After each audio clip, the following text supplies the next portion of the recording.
皆様こんにちは。今回は自分で何をしても落ちなかった車の窓に固着した頑固な油膜、水垢、鱗が洗車のプロにお願いしたら新車かと思うぐらい窓ガラスがめっちゃ綺麗になったので、その様子をご紹介します。長いこと車に乗ってると窓ガラスが汚れてきて雨の日とかなんか前が見にくいなと思った方多いと思います。その原因は油膜や水垢のせいで、油膜や水垢が窓ガラスについてしまうと視界がぼやけたり、太陽光や対向車のヘッドライトが反射して眩しくなったりすることあると思います。特に雨降りの夜に運転してると前が見にくくないですか？なのでその原因となる油膜や水垢、鱗などを落としてしまえば車の運転がかなり快適になるので、オートバックスで買ってきた黄色瓶で油膜取ったり水垢取りパッドを使って自分で定期的にメンテナンスしてる人多いと思いますが、放置しすぎた水垢や鱗って素人じゃ全然取れないんですよね。特に屋外駐車をしてると窓ガラスに水垢や鱗がこべりついてしまって、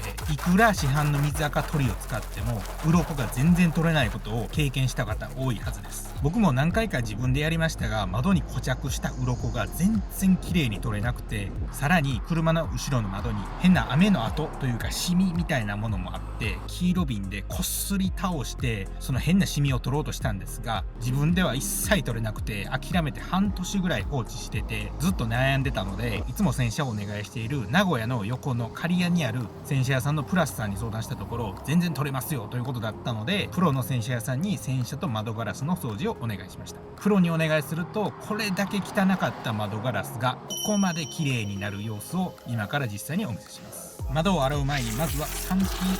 車をして車全体の汚れを落とします。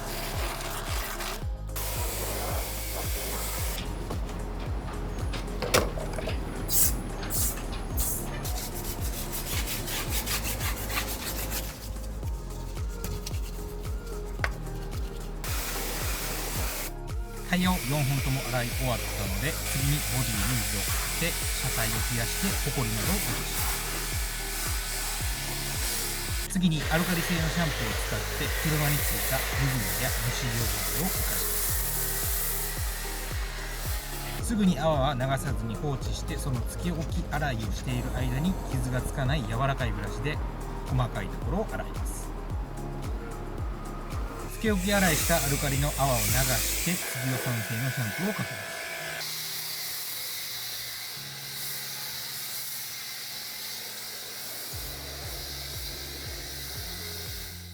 その上から中性シャンプーを使ってミットで撫でて洗うことで、普段の中性シャンプーだけじゃ落ちなかった水垢や油、虫汚れなど全てきれいに落ちます。これが3種類のシャンプーを使った最近洗車界隈で流行りの 3pH 洗車です。ガラスコーティングのメンテナンスとしても使われる洗車方法で、僕の車はルミナスのガラスコーティングをしているので 3pH 洗車でメンテナンスをしてあげることでこうなります。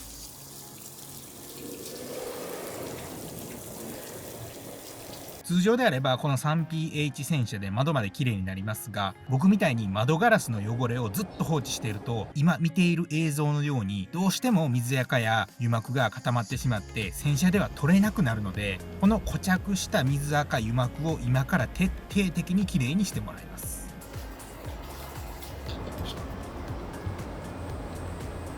黄色瓶みたいな感じですよね。そんな感じですね。ですね。ただ黄色瓶よりもはい。早いです。早いんですね。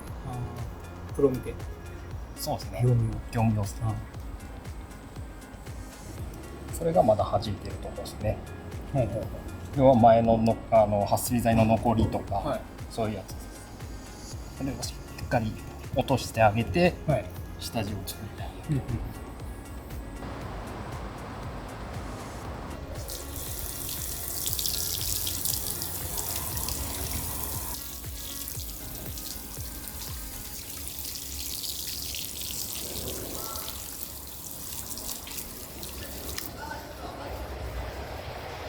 でそれ中性洗剤ですか？中性ですね。で最後それで洗って。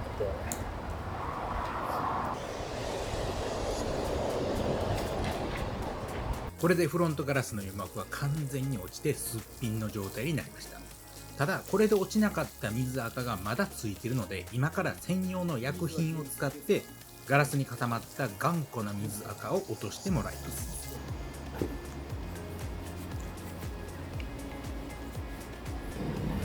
これ今塗ってるやつは水垢落とし。そうですね。でこれで今見てもらったらやったところと、はいこの下やってないところはい。で見比べてもらったら、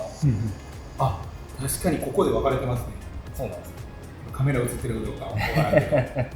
ど上が綺麗、下がこのまだ辺がここが境目になってますね。とりあえず一部だけ取ってみますね。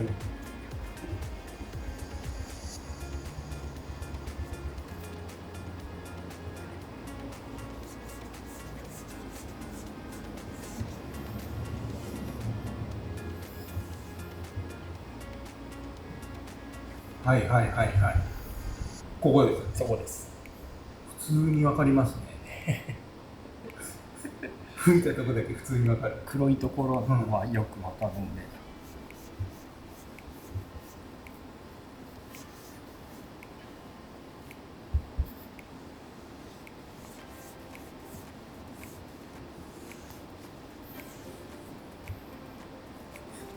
ワイパーが通らないところにこう雨染みができる。そうですね。で今拭いてるところとか多分当たらない、この辺とかは当たらないですね。でこれで撥水剤を全部落としてやって元のはいはいはい。綺麗なすっぴんの状態にしたら消えたっていう。消えましたね。でね、撥水かなんかのあれが垂れてってことですよね。可能性はありますね。はい、ということでこれだけ汚かった車の窓ガラスがプロに全てお任せするだけで新車以上に綺麗になったと思います。自分でやって取れなくて諦めた頑固な水垢や油膜はプロにお願いすると一発で嘘みたいに綺麗になるので、自分でやってみて汚れが取れずに悩んでいる方はぜひプロに相談することをお勧めします。車の状態に合わせて適切な洗車プランを提案してくれるので、概要欄にお店の情報を貼っておきますので、気になった方はぜひ問い合わせてみてください。名古屋はちょっと遠いって方は Google マップで調べればお近くの洗車屋さんが出てくると思うので、レビュー数が多くて星の数が多いお店探して連絡してみてください。スマホで概要欄を見る方法ですが、今見ている画面で動画のタイトルをタップすると下の画面が切り替わって少し下にあるもっと見るを押すと概要欄が見れますので、ぜひ参考にしてください。こちらのチャンネルではスズキのスイフトスポーツに関する動画やカー用品、洗車グッズなど車に関することを発信していますので、この動画が参考になったと思っていただけましたらぜひチャンネル登録といいねボタンを押していただけるとだいぶ助かります。ということで最後まで見ていただきありがとうございました。